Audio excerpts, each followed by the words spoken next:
Hello dear student. तो अब हम स्टार्ट करने वाले हैं क्लास 11th का चैप्टर 7 जिसका नाम है morphology and anatomy of frog.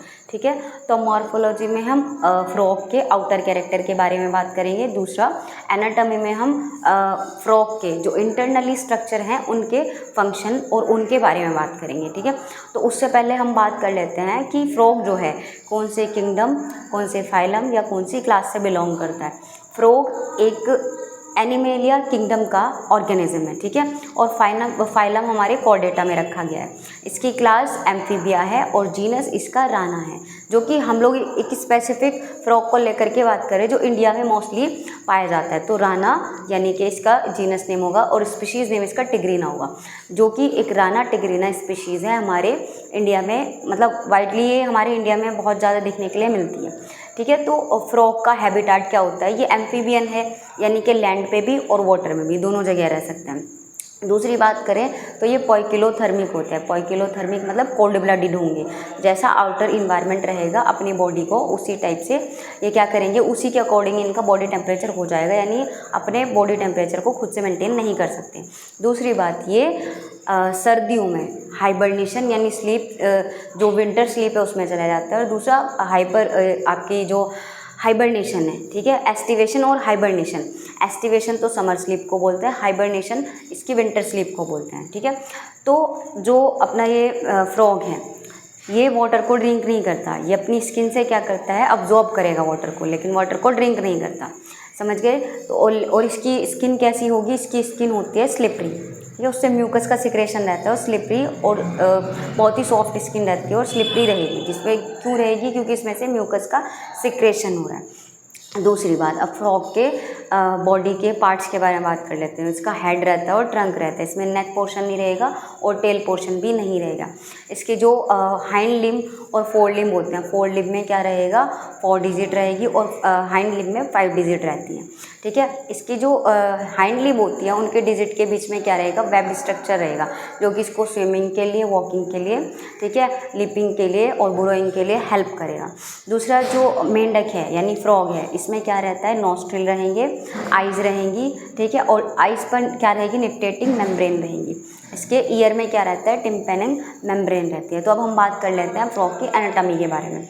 सबसे पहले हम बात करते हैं फ्रॉग के डाइजेस्टिव स्ट्रक्चर के बारे में। फ्रॉग का डाइजेशन या डाइजेस्टिव स्ट्रक्चर में क्या क्या पोर्शन रहेंगे, माउथ पोर्शन रहेगा, फेरिंग्स रहेगा, फेरिंग्स से पहले बकल कैविटी, ठीक है, mouth, buccal cavity, pharynx, oesophagus, stomach, intestine, rectum and cloaca portion रहेंगे, जो कि हम यहाँ पे भी देख सकते हैं। मेंढक क्या करते हैं, कार्निवोर है। मेंढक क्या है, कार्निवोर है, यानी कि जो कि मांस को खाने वाला है, या कह लीजिए क्योंकि मेंढक बहुत छोटा है तो इंसेक्ट्स को खाएगा। ठीक है, ये हर्बीवोर नहीं है, यानी कि शाकाहारी पे अपने जीवन को क्या नहीं करेगा, अपने मतलब डिपेंड नहीं रहेगा, यानी हर्बीवोर पे डिपेंड नहीं रहेगा। ये कार्निवोर है, इंसेक्ट्स वगैरह छोटे मोटे इंसेक्ट को खाकर अपनी लाइफ को क्या करेगा, अपनी लाइफ को चला लेगा।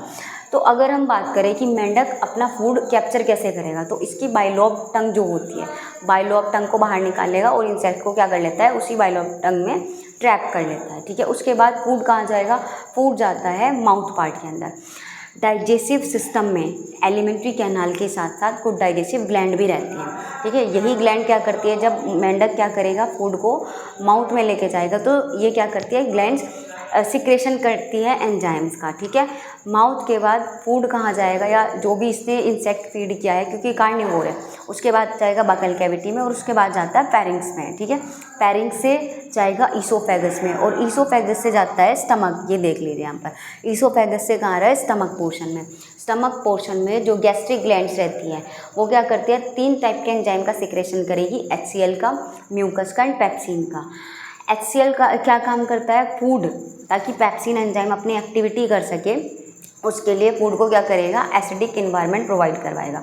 और उस एसिडिक इन्वायरमेंट, क्योंकि HCl एक ऐसा एंजाइम है जो क्या करता है, एक ब्लेड को भी, ठीक है, उसको भी गला सकता है, यानी कि फिर ये स्टमक को क्या करेगा, स्टमक की वॉल को भी डैमेज कर सकता है। तो HCl एंजाइम से बचने के लिए यहाँ पर क्या होगा, म्यूकस का सिक्रेशन करवाया जाएगा। तो 3 टाइप के एंजाइम गैस्ट्रिक वॉल से क्या होंगे, रिलीज होंगे, जो कि म्यूकस है, स्टमक को प्रोटेक्ट करने का काम करेगा, HCl फूड को क्या करने का काम करेगा, फूड को एसिडिक बनाने का काम करेगा, और पैक्सिन उस फूड को डाइजेस्ट करने के लिए, पार्शली डाइजेस्ट करने के लिए उस पर एक्टिविटी करेगा। अब यही पार्शली डाइजेस्ट फूड को हम काइम बोलते हैं, और ये इंटेस्टाइन के फर्स्ट जो एंटीरियर पोर्शन रहेगा जिसको हम डिड्यूनम बोलते हैं उसमें जाएगा। अब इंटेस्टाइन में जाने से पहले क्या होता है, लीवर कुछ सिक्रेशन करता है। लीवर क्या करेगा, सिक्रेशन करेगा बाइल जूस का, जो कहाँ पे स्टोर हो जाता है, ये हो जाता है बाइल में, ठीक है।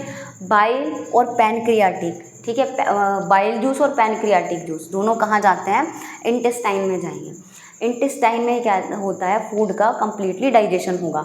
तो बाइल जूस क्या करेगा, बाइल जूस फूड को इमल्सीफाई, फूड को नहीं, फैट को, ठीक है, फैट को क्या करने का काम करेगा, इमल्सीफाई करने का काम करेगा, जिससे कि फूड, उसके बाद क्या होगा, फूड अभी जब स्टमक में था तो एसिडिक इन्वायरमेंट में था, लेकिन जब इंटेस्टाइन में आएगा तो वो अल्कलाइन इन्वायरमेंट इसको प्रोवाइड करवाएगा।